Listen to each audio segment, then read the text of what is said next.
Hello, hello, hashtag Health of Life, day 204.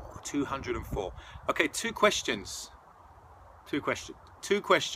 that I get asked a lot is, number one is, what's the best exercise you can do? It depends on the person, but the king of exercise is the squat.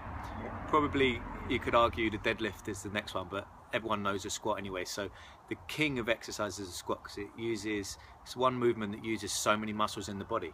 But the next question from that is, how can I get the most out of the squat? How can I perform the best squat that's going to give me the most bang for my buck, so I can do as little as possible and get the most amount of response? Hi Virginia, how are you? Hope you had a good day. So here's the answer, right? What's the best exercise you can do? Because it's the king of exercises, uses most amount of probably neural drive in some arguments, so most of your nervous system, and also the most amount of muscles. So you get the most bang for your buck, the time you spend on it, you'll get the most benefit and effect from. But what you want to do is make sure you do a full depth squat. And what does that mean? So if I try and show you here, you can see that my calf muscle is fully covered by the hamstring. I'm sitting down. The actual term is arse to grass. Arse to grass. Literally, I'm on the grass now. So you want to go all the way down there and then work on keeping your back upright and then drive up from there. Now when you're there, squeeze the quads, squeeze the glutes. So squeeze your butt muscles, squeeze your thigh muscles at the top, and then go all the way back down. Try breathing in on the way down and get that full depth. Now if you can't do that straight away, hold on to something.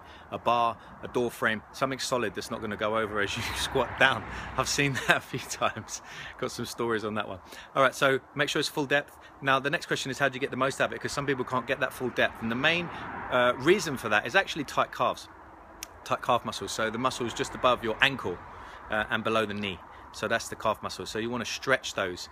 You can stretch those a number of ways. So if you use a fence, hope you can see this.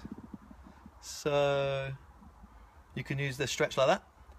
Very simple. And if you do a minute of developmental stretch, holding it with a straight leg, and then a minute with a bent knee. And look, I'm in my garden. I'm like, you can do these anywhere. There's no excuse, right? You can squat anywhere.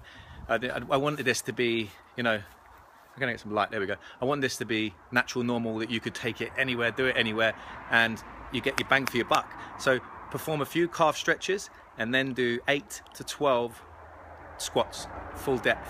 Hold on to something to begin if you can't do it with freestanding, and build it up from there.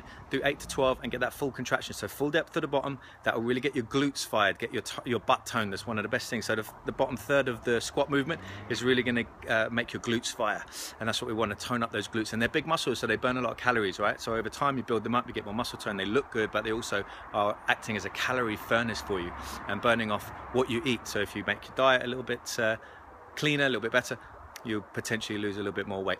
Anyway, the more of this you stack, the more solutions you stack in this way, that's when it really starts to compound over time and you get the results that you want. So, two questions that I get asked a lot. What's the number one exercise? I've told you it's a squat.